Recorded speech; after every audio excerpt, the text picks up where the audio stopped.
So the passing of Archbishop Emeritus Desmond Tutu marks yet another ending in the history of our country's struggle. Affectionately known as the Ärch, Tutu earned the respect of many South Africans as well as global citizens for his outspoken views and campaigns against the apartheid government, social injustices and human rights issues. So to reflect a bit more on the Ärch's life, his legacy and what we should make of that, let's bring in Sexwale, who's a veteran struggle activist and a businessman in South Africa. Sexwale, it's always great having your take on these important historical issues. Thanks very much indeed for making time. I can't help but perhaps begin our discussion on a sentiment captured on the front page of The Citizen this morning.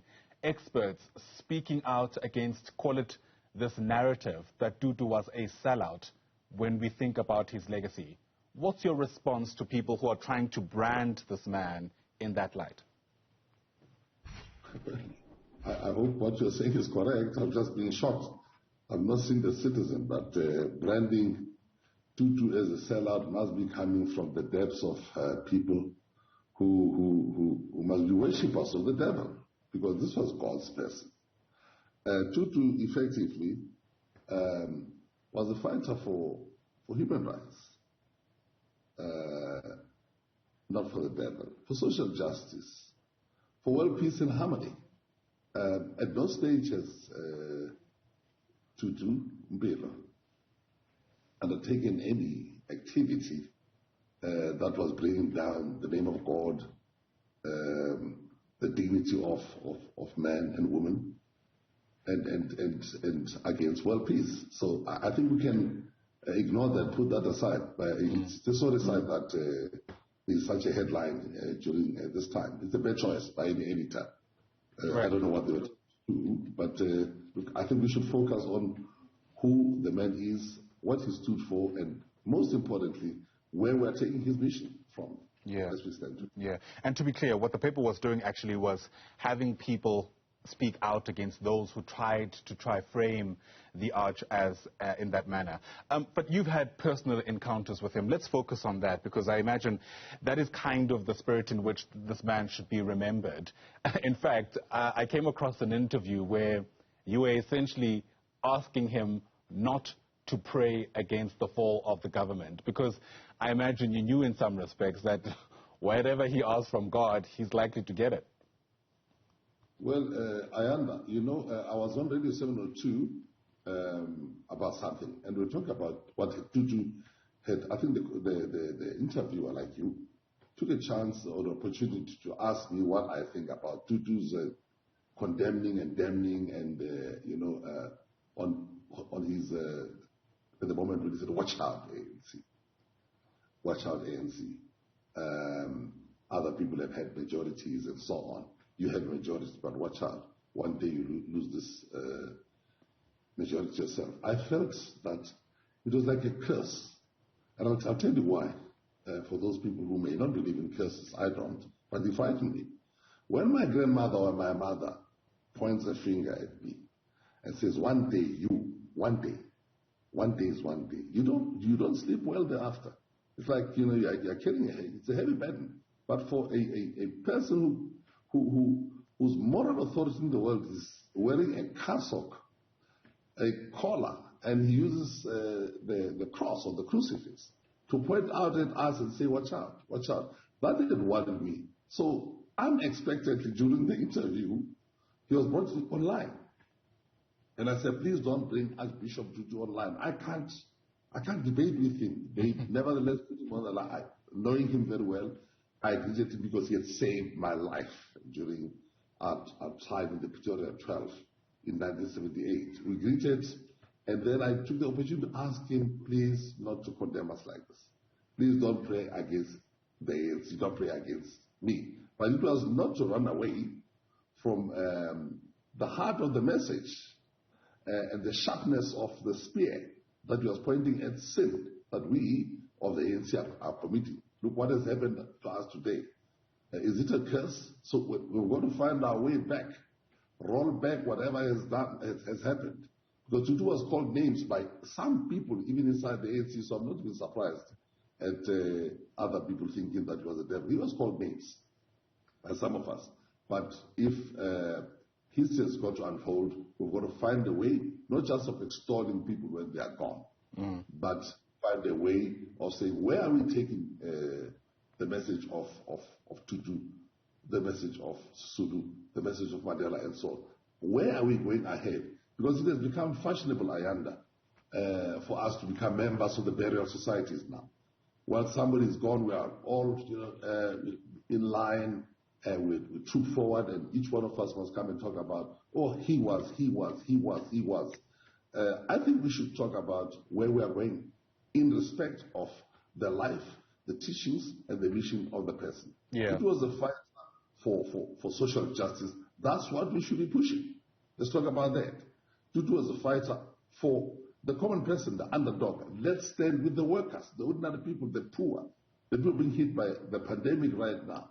Tutu was against war. He supported us. Let's talk about those things instead of, mostly being scholarly about a person. He did this, he did this.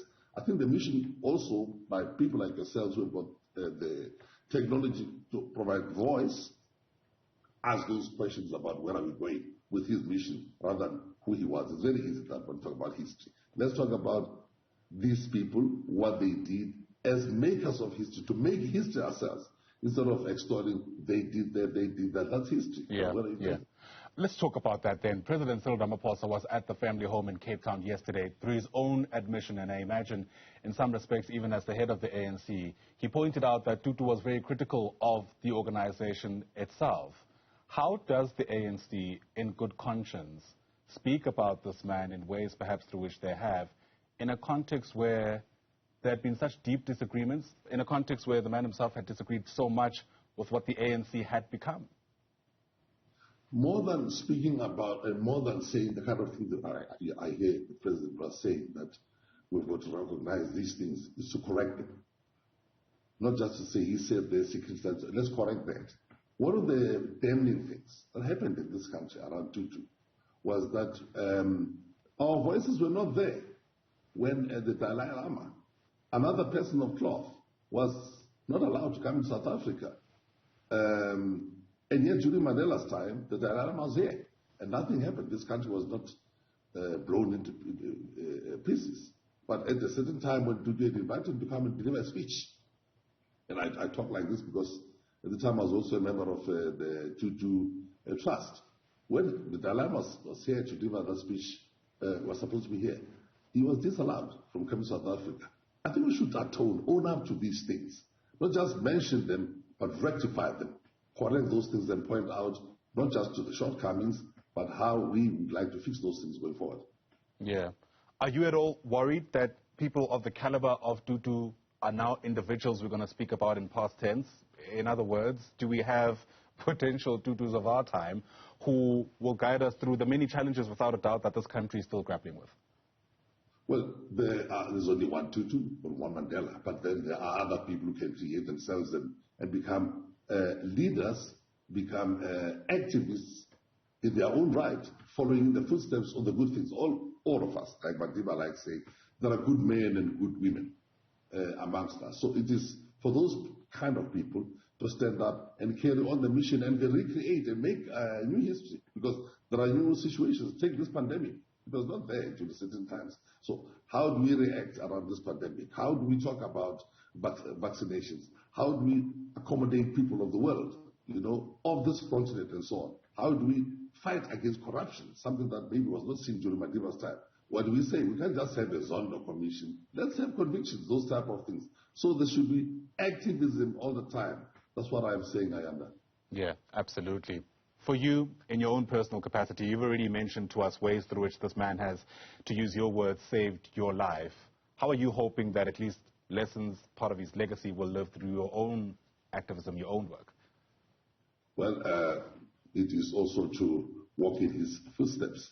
On that day when the hangman was supposed to drop the neck around us, when all the legal practitioners had made their arguments, Arthur Charles Casson and others, Tutu came into the court, and he said, hold.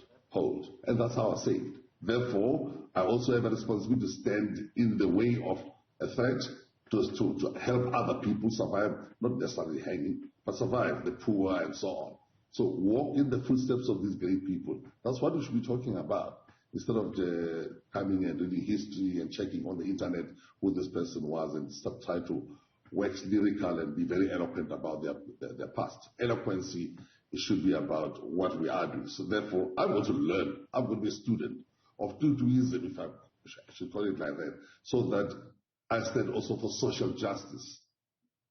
Don't look away when things are going wrong. I should also not remain silent when certain things are happening in front of me or away from me in other countries or in our own society. I should stand also for human rights. Lots of wrong things. Women are being abused, don't keep quiet, that type of thing. So raise your voice, join the march, do those type of things. That's what he did. That's what I mean. Loud and clear. Struggle veteran, Tutu. Thanks very much indeed for your insights. Really do appreciate your spending time with us here on the AM Report.